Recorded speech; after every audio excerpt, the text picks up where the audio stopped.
सोचता है, लंबी दूर की चीज़ों को देखता है, तो उसके पास तो 5-10 साल है, उसके पास तो बहुत साल है, पर आपके मेरे पास नहीं होंगे कि हम इस बैंक को सोचना हो गया हो। पिछले 2 महीने से यस बैंक का शेयर 22 की रेंज में घूम रहा है। जब SMBC जो जापान का बैंक, इसके अंदर अपनी 24% की हिस्सेदारी लेने के लिए न्यूज आई, लेकर चले, एक न्यूज़ निकल कर आई थी जहां पर ये 15% उस न्यूज़ से भाग गया था, जहां पर इसने 2 दिसंबर से मैं ऐसे कह के अपने सब्सक्राइबर बढ़ाऊंगा, तो उससे फ़ायदा क्या है?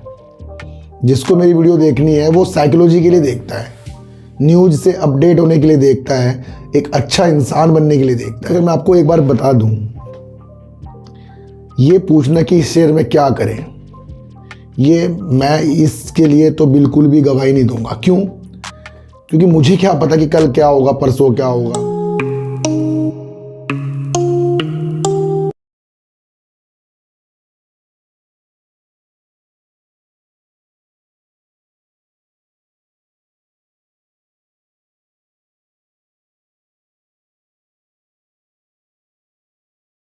नमस्कार, मैं स्वागत करता हूं आपका अपने ही चैनल पर जिसका नाम है सार्थक बाजार से। आज बात करेंगे IREDA यानी कि IREDA की, जो इंडियन रिन्यूएबल एनर्जी के नाम से कंपनी जानी जाती है, जो एक ऐसी सरकारी कंपनी है जो नवकरणीय ऊर्जा के लिए लोन देती है। उसके बारे में चीज़ों को समझेंगे, बात करेंगे इजी माई ट्रिप के बारे में। वैसे इजी माई ट्रिप में मैं अभी हाल ही में आपके लिए 2 वीडियो बना चुका हूँ, फिर भी कुछ लोग कमेंट के जरिए जो पूछते हैं कि इस शेयर में क्या करें, अगर मैं आपको एक बार बता दूं, ये पूछना कि इस शेयर में क्या करें, ये मैं इसके लिए तो बिल्कुल भी गवाही नहीं दूंगा। क्यों? क्योंकि मुझे क्या पता कि कल क्या होगा, परसों क्या होगा, या मैं इस बात के किसी से पैसे लेकर ये चीज़ें करूं, वो मेरा ऐसी कोई स्थिति बिल्कुल भी नहीं है। कि अगर मुझे पता हो कि कल क्या हो, परसों क्या हो, तो मैं आपको क्यों बताऊंगा? भैया मैं खुद ही उस शेयर को खरीद कर पैसे नहीं कमा लूँगा। पर यह है कि अगर आप मेरी वीडियो को समझेंगे, तो आप अपना थोड़ा सा माइंड भी लगाएंगे, तो आपको चीज़ें समझ में आएगी। समझ रहे? तो इसमें मैं क्या करूँ, उसमें मैं क्या करूँ, ये किसी से भी ना पूछो, मैं आपको पहले बता रहा हूँ। देखो सर, आज तक मैंने किसी को ये नहीं कहा कि आप मुझे सब्सक्राइब कर दो, मेरी वीडियो को शेयर कर दो, ऐसा बिल्कुल भी नहीं कहा। और अगर आप ये समझते हैं कि अगर मैं ऐसे कह के अपने सब्सक्राइबर बढ़ाऊंगा, तो उससे फ़ायदा क्या है? जिसको मेरी वीडियो देखनी है वो साइकोलॉजी के लिए देखता है, न्यूज़ से अपडेट होने के लिए देखता है, एक अच्छा इंसान बनने के लिए देखता है। बाकी लालच वाले व्यक्ति तो कभी मुझे देखेंगे भी नहीं, मैं आपको बता दूं। और अगर लालच वाले व्यक्ति मुझे देखते तो आज मेरी व्यूज़ जो है 5-5, 10 लाख आते हैं। क्यों? क्योंकि उनके व्यूज़ ज़्यादा आते हैं जो लालच दे रहे हैं, उनके व्यूज़ कम आते हैं जो कुछ चीज़ों को समझा रहे हैं। तो सबसे पहले आपको ये समझना पड़ेगा कि इस शेयर में मैं क्या करूं, ये आपका मैटर है, मेरा मैटर नहीं है। और मैं अपने शेयर में क्या करूंगा, ये मेरा मैटर है, आपका मैटर नहीं है। हाल ही में अगर मैं आपको बताऊं तो मैंने आइडिया में भी 1-2 दिन पहले ही अपनी होल्डिंग बनाई थी, मैंने वो भी कम करी है। दूसरी, अभी मैंने आपको इजी माई ट्रिप बताया था, मैंने भी इसके अंदर होल्डिंग बनाई थी, मैंने न्यूज़ को भापा, वो चीज़ें मैंने करी हैं। तो वो स्थितियाँ समझेंगे। दूसरा बात करेंगे हम यस बैंक के बारे में। तो इजी माई ट्रिप को लेकर चले, एक न्यूज़ निकल कर आई थी जहां पर ये 15% उस न्यूज़ से भाग गया था, जहां पर इसने 2 दिसंबर से 9 दिसंबर तक एक सेल चलाई, जो फ्लाइट हो गया, होटल बुकिंग हो गया, उसके ऊपर इसने एक छूट दी है, जो एक अच्छा कार्य है। पर ये एक सेल थी जो 2 से 9 दिसंबर तक थी, यानी कि करीब करीब 7 दिनों की ये सेल थी। अब एक कंपनी को बहुत अच्छा होने के लिए 7 दिन जो है बेहतर नहीं होते हैं, और ये सारी विधियां मैंने आपको बताई थी। ये कंपनी की सेल है, परमानेंट चीज़ नहीं है। और जो इस दौरान सेल होगी, इसके 3 महीने बाद ये इसके क्वार्टर में नजर आएगी कि क्या वो सेल थी, कितने इसको प्रॉफिट हुआ। तो ये क्या थी? ये टेम्परेरी न्यूज़ थी, पर ये तेज़ी इस तरीके से आगे इसने शेयर को ऊपर पहुँचा दिया। और कुछ दिन पहले मैंने आपके लिए एक वीडियो बनाई थी कि कुछ न्यूज़ आएगी इजी माई ट्रिप में, और इस शेयर को सिर्फ वही पासा पलट सकती है थोड़ा ऊपर ले जाने के लिए, पर उस न्यूज़ को आपको समझना होता है। और मैंने आपको बहुत बेवकूफ़ी, अगर आप देखें तो मैं बेखूबी मैंने आपको समझाया था कि अगर आप इजी माई ट्रिप की मेरी या पीसी ज्वेलर की बताऊं, कुछ चीज़ों को समझ जाएं, तो आपको अपना व्यू मिल रहे हैं। आप क्यों किसी से पूछ रहे हैं कहाँ खरीदे कहाँ बेचे? न्यूज़ को जो भाप गया कि क्या इसका इफेक्ट है, वो आगे बहुत बलवान बन जाएगा। बस लालच को अपना कम करना पड़ेगा। तो इजी माई ट्रिप में क्या करें क्या ना करें भैया, ये सारी चीज़ें आपको खुद समझनी है। मैं आपको न्यूज़ की वैल्यू समझा सकता हूँ कि न्यूज़ के वैल्यू क्या है।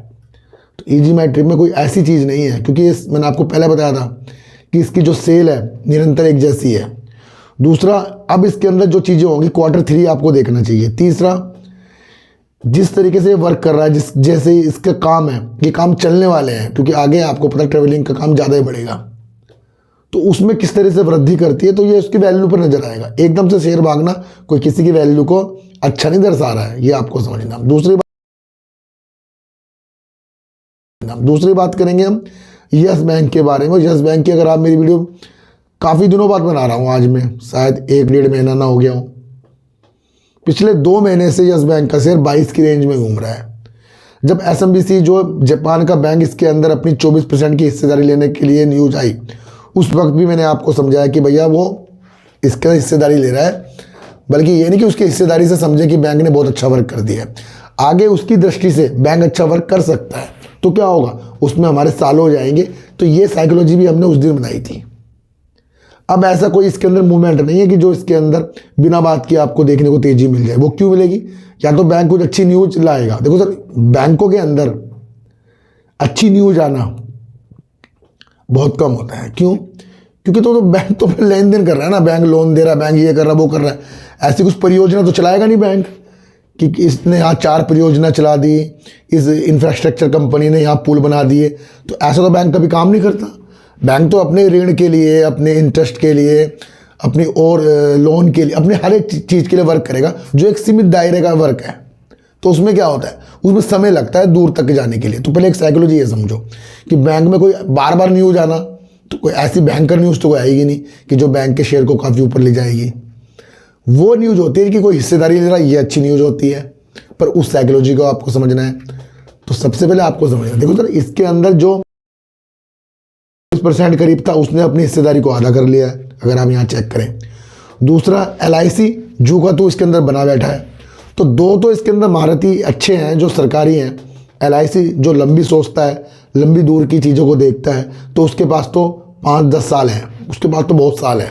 पर आपके मेरे पास नहीं होंगे कि हम इस बैंक को सोचे बहुत ऊपर जाए, क्योंकि हम तो कल परसों में देख रहे हैं जो ऊपर जाने का ही नहीं है। इस तरह से समझो कि अगर SBI ने अपनी होल्डिंग को कम किया तो उसने कमाया, पर कब कमाया? 2020 में ली थी, 2025 में सेल करी है। तो 5 साल उसने आधे में कमा लिए। और वहाँ पर 5 साल पहले कोई खरीदता तो वो भी इस तरीके से रख के कमा सकता था। तो रखने में ज़्यादा फायदा है, आप समझे। दूसरा, LIC जू का तू बना पड़ा है, मैंने आपको कहा उसके लंबे समय का विषय होता है। तीसरा, उन बैंकों ने भी कमा लिया, अब वो बैंक इसके अंदर से हट गए जो इसको एक नींव का सहारा दे रहे थे। ये एक अच्छी बात होगी, क्योंकि वो बैंक निकल गए, क्योंकि उनको अपना भी बैंक देखने भाई। Axis bank, HDFC bank, Kotak Mahindra bank, ICICI bank, इस तरह के जो बैंक है, इसमें इन्होंने अपनी सारी हिस्सेदारी बेच दी है। तो आप ये समझो, तो अब ये 2 पिलरों में खड़ा है, जहाँ LIC है, चलो LIC तो एक मजबूत है, SBI भी मजबूत है। तो ये अपने पैरों में अब यस बैंक खड़ा होएगा, क्योंकि बाकी जो छोटे स्टेक वाले बैंक थे वो निकल गए इसके अंदर से। दूसरा, SMBC ने अपनी स्टेक को इसने बढ़ा लिया है, तो ये लंबे समय के लिए। अब इसके आपको Q3 का वेट करना पड़ेगा, कुछ इसके अंदर कुछ और अच्छी ग्रोथ के साथ ये आगे बढ़े। तो हालांकि ऊपर नीचे से आपको इस बैंक में टेंशन ज़्यादा नहीं लेनी है। तो अब इस बैंक में क्या करें ये भी नहीं पूछना है। तो साइकोलॉजी को आपको समझ कर चलना पड़ेगा। अब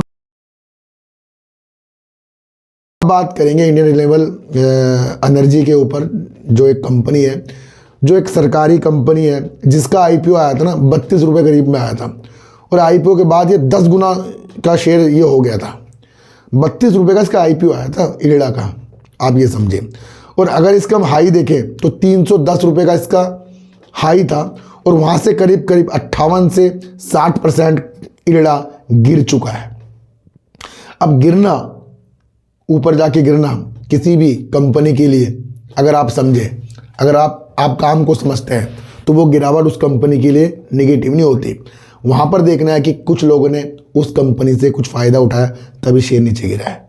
अब ऐसा नहीं कि कुछ ये शेयर नीचे आ गया तो इसका काम सब खराब हो गया। पहले काम को समझो, कंपनी क्या काम करती है। दूसरे, एकमात्र ये एक ऐसी NBFC कंपनी है जो गैर बैंकिंग वित्तीय संस्था है, जो एक लोन देती है किसको, नवकरणीय ऊर्जा के लिए। ज़्यादा से ज़्यादा किसमें लोन देती है ये, सौर ऊर्जा और पवन ऊर्जा में अच्छा खासा ये कंपनी लोन देती है। तो इसकी वजह से ये कंपनी नवकरणीय ऊर्जा की तरफ वित्तीय सहायता प्रदान करने वाली एक ऐसी लोन देने वाली कंपनी है जो सिर्फ नवकरणीय ऊर्जा की तरफ लोन देती है। तो ये एकमात्र ऐसी कंपनी होगी जो बेस्ट अपना वर्क दर्शा रही है। दूसरा कंपनी अगर हम देखें तो हाइड्रो के क्षेत्र में, तीसरा ग्रीन हाइड्रोजन के क्षेत्र में, बायोमास के क्षेत्र में और ऐसी ऊर्जा के क्षेत्र में जो देश के अंदर परियोजना चल रही है, उनको अगर पैसों की ज़रूरत होगी तो वो इरडा से इस तरीके का लोन अपना लेंगे। और इसी की बदौलत अगर मैं आपको बताऊं तो 30 सितंबर 2025 तक इरडा की जो ऑर्डर बुक है वो करीब करीब 84,400 करोड़ रुपए, बता रहा हूँ करीब करीब इतनी हो गई है, जो पिछले साल की तुलना में 31% ज़्यादा है। तो वो कंपनी जो सिर्फ लोन देकर अपनी सेल को बढ़ाती है, तो उसके लिए महत्वपूर्ण ये हो जाता है कि जो इसकी लोन बुक है वो कितनी है। तो यानी कि इसके पास काम जो है ज़्यादा है, तभी तो इसने पिछले साल से अब तक का 31% इसकी लोन बुक ज़्यादा है। तो यानी कि ये लोन दे रही है नवकरणीय ऊर्जा के लिए। अच्छा, जिस तरीके से ये लोन देती है तो वो प्रोजेक्ट लंबे लंबे समय के लिए होते हैं, साल 2 साल 3 साल 5 साल, तो फिर उसका रिटर्न आना उसमें भी तो समय लगेगा ना। तो उस विधि को भी आपको समझना है। तो ऐसी छोटी मोटी कंपनी नहीं है। मैं आपको एक चीज़ और बता दूँ, तीसरा आपको एक चीज़ समझनी है कि हमारे देश के प्रधानमंत्री जी ने जो सोलर के लिए सूर्य जो थी मुफ्त जो बिजली, आपको पता ही है, सोलर लगाने के लिए एक स्कीम चला रखी है, आप यहाँ पढ़ लेना, उसके ऊपर भी ये वित्तीय सहायता प्रदान करती है। तो यानी कि कंपनी सरकार से वो स्थिति के साथ जुड़ी है जो देश के हमारे प्रधानमंत्री जी का सपना है। तो ये भी आपको समझकर चलना पड़ेगा। तीसरी बात अगर मैं आपको बताऊं, देश के अंदर ये इस तरीके की 5वीं कंपनी है मार्केट कैप के हिसाब जो इस तरीके का नवकरणीय ऊर्जा में लोन देती है। बाकी अलग अलग कंपनी है, पर ये 5वें नंबर पे जो नवकरणीय ऊर्जा पे लोन देती है। तो मैं इसका मार्केट कैप इतना है। चौथी अगर मैं आपको बताऊं तो जून में कंपनी 2000 करोड़ रुपए का QIP लाई थी, और वो किस रेट पर लाई थी, करीब करीब 165 रुपये के रेट पर लाई थी। तो QIP कंपनी का 2000 करोड़ रुपए करीब का आया था, जो 165 रुपये के रेट में था। आज कंपनी का शेयर 133 रुपये में है, और लगातार इसके हम 14 कारोबारी दिन देखें, 14 दिन जो काम हुआ है उसके अंदर कंपनी का शेयर 13 दिन लगातार गिरा है।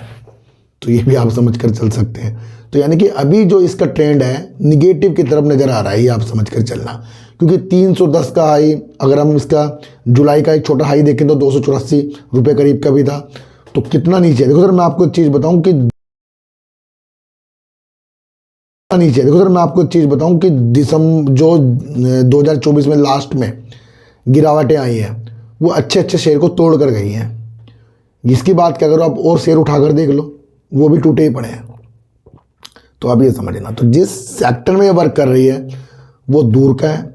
दूसरा एक चीज़ मैं आपको बताऊं, जो जून 2025 में ये QIP लाए थे, एक छोटी बात समझना, उसका 50% QIP का 50% यानी कि जो शेयर आवंटित किए गए थे उस शेयर का 50% LIC ने स्टेक लिया था। अब आप समझो कि ऐसी सरकारी कंपनी के अंदर 50% QIP का तो LIC लेकर बैठा है। और LIC में आपको फिर बता रहा हूँ, आज और कल की नीति के साथ नहीं बैठता, सालों की नीति के साथ बैठता है। तो आप ये भी समझना। अच्छा, कंपनी फिर कह रही है, अभी पिछले महीने का कंपनी अब 3000 करोड़ रुपए का QIP लाने की बात कर रही है, और जल्द ही वो आपको देखने को मिल सकता है। यानी कि पहले 2000 करोड़ का IPO आया था जो जून में आया था, तो उसके 6 महीने बाद अब QIP 3000 करोड़ रुपए का कंपनी लाने की सोच रही है। और पिछली QIP में 50% जो LIC बैठा था, इसकी भी वैल्यू होती है जो मैं आपको बार बार बताता हूँ, पर कुछ लोग समझते नहीं ना। तो आप ये समझिए। तो मैं यहाँ आपको वो चीज़ समझा रहा हूँ जो कंपनी से जुड़ी हुई है, कंपनी क्या काम करती है, कंपनी ऐसी छोटी मोटी। एक चीज़ मैं आपको बताऊँ, जिस कंपनी के ऊपर ज़्यादा दिमाग रहेगा, अब ऐसी कंपनी के ऊपर ज़्यादा दिमाग नहीं लोगों का, किसमें, EG माई ट्रिप, वोडाफोन, यस बैंक, इन पे ज़्यादा दिमाग है। तो वो भी क्योंकि वो छोटे शेयर है इसलिए उनकी तरफ ज़्यादा दिमाग है। ये क्यों गिर रहा है, यहाँ बड़े पैदर जो चीज़ें हैं दूर तक की सोचते हैं। अब LIC क्या है, दूर की सोच रहा है। तो ये भी आप समझ कर चल सकते हैं। तीसरा, इसका कैश फ्लो अगर आप देखें कि भैया अभी कंपनी जो है अपनी ऑपरेटिंग एक्टिविटी से, अगर आप 2019 से देखें जो मैं आपको दिखा रहा हूँ, लगातार कुछ नहीं डाल रही है अपनी, यानी कमा रही है, डाल नहीं रही है। तो यानी कि अभी कंपनी में वो सुधार नहीं हुए, क्योंकि कंपनी जब बहुत अच्छा कमाएगी तब कंपनी इसके अंदर कुछ डालेगी। तो कंपनी अभी डाल नहीं रही है, उल्टा उधार ले रही है अभी। तो एक कैश फ्लो भी आपको देखना आना चाहिए, जो आपको दृष्टि दिखा देगा 2-4 जो चल रहा है प्रेजेंट, उसकी दृष्टि दिखा देगा। तो ये भी आप समझ कर चल सकते हैं। तीसरी अगर हम कंपनी की बात करें, सितंबर 2024 में कंपनी ने 1630 करोड़ की सेल कर दी थी, 388 करोड़ कंपनी ने प्रॉफिट कर दिया था।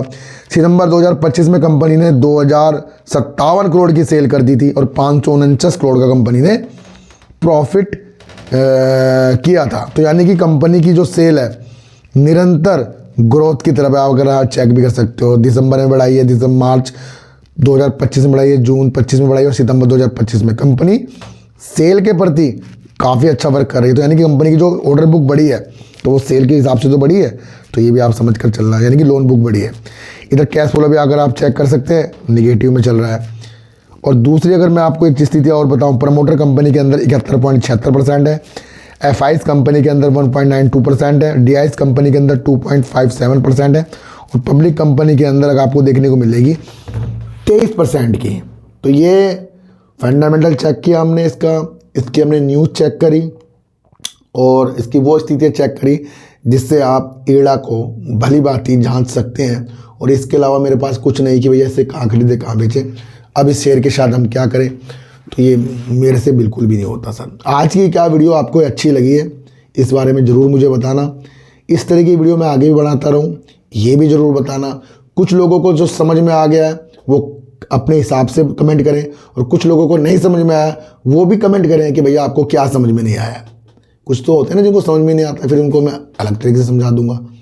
तो यहाँ मैं नहीं बताऊंगा भैया इजी माई ट्रिप कहाँ खरीदे कहाँ बेचे, मैं तो न्यूज़ का आंकलन कर रहा हूँ और वो मैंने आपके लिए कर दिया था। 3 दिन से लगातार यही कर रहा हूँ मैं आपके लिए, तो आप ये समझ कर चलना। मेरा कोई टेलीग्राम कोई व्हाट्सएप ग्रुप नहीं है और ना ही आज तक मैंने बनाया है। दोस्तों एक बार मैं आपको फिर बता दूँ, ये शेयर बाज़ार पैसों का बाज़ार है। यहाँ किसी को गलत राय देना, किसी के शेयरों को खरीदवाना बिकवाना, हम अपने साथ तो अपना लॉस देख सकते हैं, अपना प्रॉफिट देख सकते हैं। दूसरों का हम अगर लॉस हो गया कुछ बताने से तो उसका कितना दिल दुखेगा, पर वो उस विधि को नहीं समझेगा कि कितने दिन तक हमें रुकना है, क्या करना है। तो सबकी सोच अलग अलग होती है, इसलिए कभी भी किसी के चक्करों में आपको नहीं आना है, आपको समझने में दिमाग लगाइए ना। तो ये भी आपको समझ कर चलना पड़ेगा। आज की वीडियो आपको कैसी लगी एक बार मुझे ज़रूर बताना। मेरा कोई टेलीग्राम कोई व्हाट्सएप ग्रुप नहीं है, ना ये आज तक मैंने बनाया। तो सर सच्ची वीडियो देखिए, अच्छी वीडियो देखिए, समझ कर देखिए, चीटी को आटा दीजिए, गाय को रोटी दीजिए और अपने बच्चों को ज़्यादा से ज़्यादा प्यार कीजिए, क्योंकि बच्चे ही आपकी मासूमियत से किस्मत पलटेंगे। तो फिर मिलेंगे आपसे नई वीडियो के साथ, जब तक के लिए नमस्कार।